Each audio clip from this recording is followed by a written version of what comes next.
Digital media पत्रकार संघ कोल्हापूर जिल्हा यांच्या वतीने आज राजर्षी शाहू स्मारक भवन कोल्हापूर या ठिकाणी जागतिक महिला दिनाचे औचित्य साधत कोल्हापूरसह पंचक्रोशीतील महिला पत्रकार सन्मान सोहळा संपन्न झाला।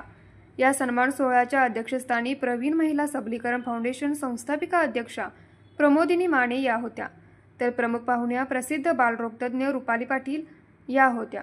यावेळी अनेक महिला पत्रकारांनी आपले मनोगत व्यक्त केले।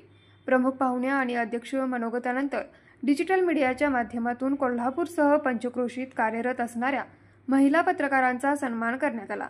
यावेळी डिजिटल मीडिया पत्रकार संघाचे सर्व पदाधिकारी आणि सभासद उपस्थित होते। न्यूज मराठी 24 साठी अमृता बुगले, कोल्हापूर।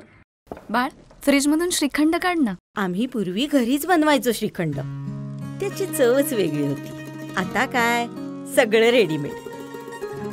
आजी, हे श्रीखंड खाऊन बघ। आज तुझ्या आईनं घरीच बनवलं की काय? हे आहे गोकुळचं श्रीखंड, अगदी जिभेवर रेंगाळणार। जिभेवरच नाही तर मनावरही रेंगाळणार। गोकुळ श्रीखंड, मनावर रेंगाळणार।